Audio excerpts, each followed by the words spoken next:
Paper differential equation के lecture number 21 में आज जो है हम नया चैप्टर शुरू करने जा रहे हैं। ये चैप्टर हमारा है प्रथम कोटि तथा उच्च घातों के अवकल समीकरण। यानी कि इसमें हम ऐसी वाले डिफरेंशियल इक्वेशंस को सॉल्व करेंगे जिनकी कोटि ऑर्डर तो फर्स्ट है लेकिन डिग्री जो है वो 1 से ज़्यादा है। यानी यहाँ पे हमें dy ओवर dx तो मिलेगा लेकिन dy ओवर dx की पावर जो है वो 1 से ज़्यादा हो सकती है। तो ऐसी वाली समीकरण हम पढ़ेंगे differential equation of first order and higher degree. ऐसी वाली समीकरण जो होती है प्रथम कोटि और उच्च घात की, माना उसकी घात n है, तो इनकी जो जनरल फॉर्म होती है वो इस प्रकार होती है p की power n plus p1 p की power n minus one plus p2 small p की power n minus two plus pn is equals to 0। जहाँ पे हमारा स्मॉल p तो क्या है dy ओवर dx और कैपिटल P1 P2 Pn हमारे क्या है वेरिएबल x और y के फंक्शन है। यहाँ पे हम देख पा रहे हैं स्मॉल p की वैल्यू n है, यानी हमारे dy ओवर dx की वैल्यू क्या है n है और यहाँ पे n माइनस वन है। तो हमारा जो अवकलज है डेरिवेटिव है वो यहाँ पे dy ओवर dx है, तो इसकी मैक्सिमम ऑर्डर जो है वो 1 है, इसलिए ये फर्स्ट ऑर्डर की है। लेकिन इसकी जो पावर है वो 1 से ज़्यादा है, तो ये क्या हो जाएगी यहाँ पर n डिग्री की। तो ऐसी वाली समीकरणों का जो जनरल फॉर्म है वो ये होती है। हमें दी हुई समीकरण जो है वो इस प्रकार की दी हुई होगी। तो ऐसी वाली समीकरण को हल कैसे करते हैं ये हम पढ़ते हैं। इसके लिए आज हम पढ़ रहे हैं मेथड फर्स्ट। और मेथड फर्स्ट क्या कहता है, इक्वेशन सॉल्वेबल फॉर p, यानी p के लिए हल योग्य होने वाली समीकरण। इस वाले मेथड में हम उन समीकरणों को हल करेंगे जो p के लिए हल हो सकती है। और इसका जो है मेथड हम एक बार पढ़ लेते हैं, इसके बाद इसको एक एग्जाम्पल लेके और क्लियर कर लेंगे। तो सबसे पहले समीकरण एक जो है वो इसकी मैक्सिमम पावर n है, तो इसको जो है हम n फैक्टर्स में तोड़ सकते हैं। इसको हमने n फैक्टर्स में तोड़ के क्या कर लिया, p minus F one x y, p minus F two x y and p minus F N x y is equals to 0। इन सब को मल्टीप्लाइड करेंगे तो वापस हमें इक्वेशन फर्स्ट ही मिलेगी। ये हमने जो है इसको n फैक्टर्स में तोड़ लिया। अब क्या करते हैं, हम इन हर सभी फैक्टर्स को जो है 0 के इक्वल रखते हैं। तो पहले वाले फैक्टर को 0 के इक्वल रखेंगे, इसमें सिर्फ dy और dx है और इसकी पावर भी 1 है।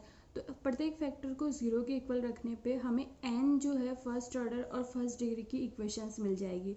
उन n इक्वेशंस को जो है हम सॉल्व कर लेंगे तो हमें क्या मिलेंगे, n सॉल्यूशन। उनको हमने क्या नाम दे दिया, capital F x y C1, capital F2 x y C2 और capital FN x y CN।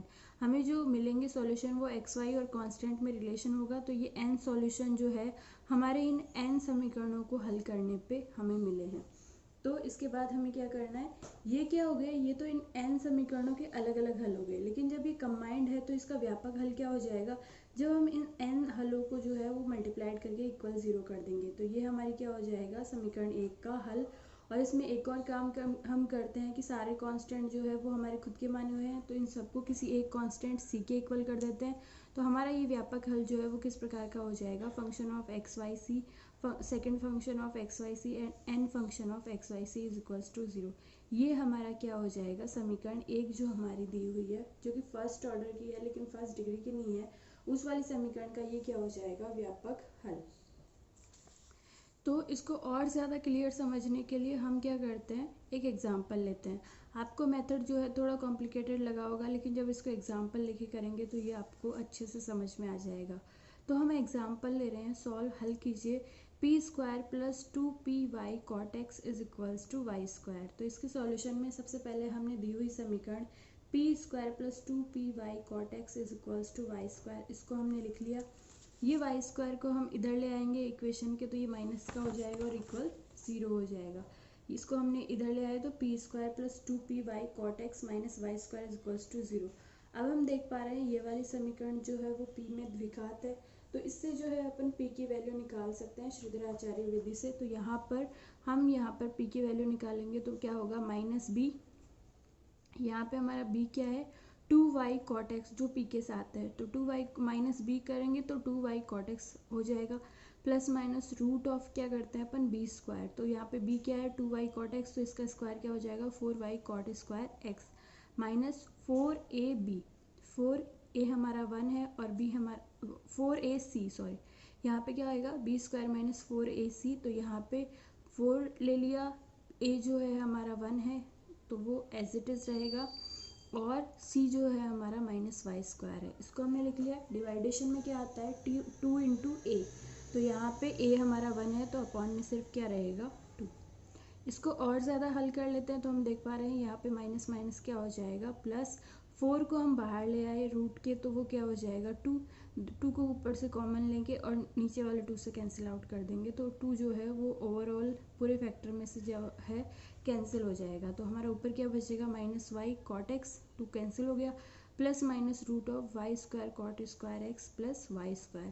इसमें से हम y² को बाहर ले लेंगे, जो रूट के बाहर आके y बन जाएगा, और अंदर क्या बचेगा cot² + 1, और cot² + 1 किसके इक्वल होता है cosec² x के, और रूट हटेगा तो क्या बचेगा cosec x, और ये पहली वाली टर्म जो है एज इट इज़ चल रही है। लास्ट में हमें क्या मिलता है p = -y cot x + -y cosec x, यानी p के जो है वो 2 वैल्यू होंगी। तो इन दोनों वैल्यू को लेके हम सॉल्व कर लेते हैं। सबसे पहले हम ये प्लस वाला साइन लेके सॉल्व करते हैं, तो ये क्या होगा p = -y cot x + y cosec x, ये हमारा हो गया। y दोनों में से कॉमन ले लिया, बाहर ले लिया, इसको और ज़्यादा ईजी कर लेते हैं, तो सरल कर लेते हैं। y को हमने बाहर ले लिया, cot x को हमने क्या लिख दिया -cot x को हमने लिख दिया -cos x / sin x, cos x को हमने लिख दिया 1 / sin x। एलसीएम ले लिया, sin x आया, और क्या ऊपर क्या आएगा 1 - cos x। 1 - cos x हम जानते हैं किसके इक्वल होता है, इसको हम बाद में करेंगे, पहले हम p की वैल्यू रख देते हैं dy/dx = y 1 - cos x sin x।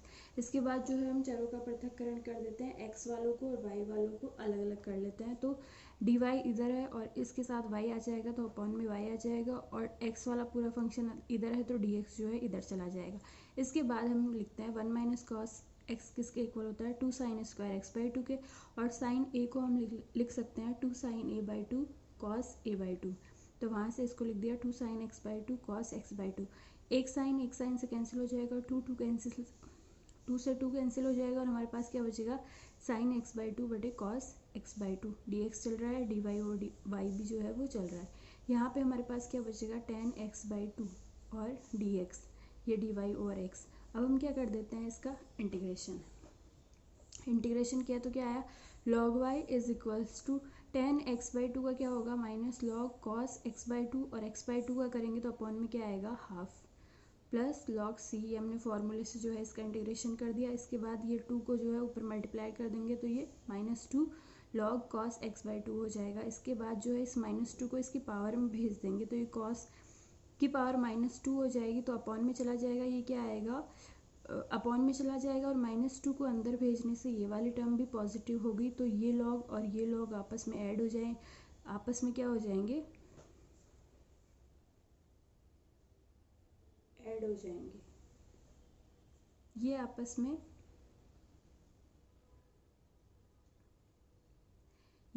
में जो है वो सही है।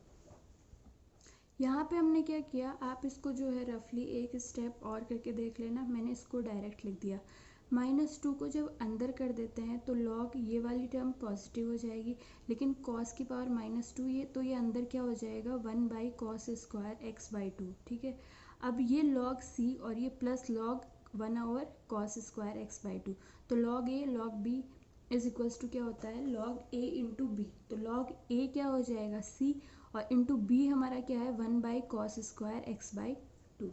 तो यहाँ पे जो है ये हमने कर दिया, दोनों तरफ की log y = log c over cos² x/2 है, इसका मतलब y = किसके इक्वल है c × cos² x/2, और 1/cos² x/2 को हम क्या लिख सकते हैं sec² x/2, तो y = क्या होगा c × sec² x/2। ये हमारा एक सॉल्यूशन आ गया। इसके बाद जो है हम क्या करते हैं, यहाँ पे माइनस का साइन लेते हैं, तो माइनस का साइन लेने पे क्या हो जाएगा p = -y cot x -y cosec x। अब जो है -y को हम दोनों में से कॉमन ले लेते हैं, cot x को हम लिखते हैं cos x / sin x, cosec x को लिखते हैं 1 / sin x। एलसीएम लेते हैं, sin x आएगा, ऊपर क्या रहेगा 1 + cos x। 1 + cos x किसके इक्वल होता है 2 cos² x/2 के, और sin x को हम क्या लिखेंगे 2 sin x/2 cos x/2। एक cos से एक cos कैंसिल हो जाएगा, 2 से 2 कैंसिल हो जाएगा, cos x/2 और sin x/2 किसके इक्वल होगा cot x/2 की। इसके बाद जो है पी की वैल्यू पुट कर देते हैं, dy over dx is equal to minus y cot x by two. इसके बाद जो है वो सेपरेशन ऑफ वेरिएबल लगा लेते हैं, dy के साथ y वाला फंक्शन ले लेते हैं। तो यहाँ पर y वाले फंक्शन में सिर्फ y है, तो dy ओवर y हो जाएगा, x को जो है x के फंक्शन की तरफ भेज देते हैं, तो minus cot x by two d x. इसके बाद जो है वो हम इंटीग्रेशन कर लेते हैं, dy ओवर y का क्या होगा log y is equals to cot x by two का क्या होगा, माइनस बाहर चल ही रहा है, इसका हो जाएगा log sine x by two, और एक्स बाई टू का करेंगे तो अपॉन में हाफ आएगा, जो ऊपर मल्टीप्लाइड होके क्या हो जाएगा 2, प्लस लॉग सी जो है इंटीग्रेशन का कांस्टेंट, उसको भी हमने लॉग में ले लिया। तो log y is equals to, यहाँ पे भी हमने क्या किया, -2 पावर को अंदर भेज दिया, तो ये 1 over sine square x by to हो गया, और ये पूरी टर्म पॉजिटिव हो गई क्योंकि -2 जो है वो अंदर चला गया। अब ये log a plus log b is equal to log a into b वाले फॉर्मूले से हैं, इसको हम लिख सकते हैं log c into 1 by sine square x by to. यहाँ पे ये दोनों वैल्यूज इक्वल है, इसका मतलब y किसके इक्वल हुआ, c इंटू 1 और sine square x by to को हमने क्या लिख दिया, cosec square x by to. तो ये हमारा जो है वो दूसरा सॉल्यूशन आ गया। हमारा मेथड क्या कहता है, लास्ट में हमें सभी सॉल्यूशंस को आपस में जो है मल्टीप्लाई करके इक्वल ज़ीरो करना है। तो यहाँ पे हमने क्या किया, फर्स्ट वाला जो हमारा सॉल्यूशन था उसको हमने लिख लिया y minus c sec square x by two, और सेकेंड वाले को लिख लिया y minus c cosec square x by two is equals to 0। तो ये हमारा क्या हो गया, दी हुई समीकरण का व्यापक हल हो गया।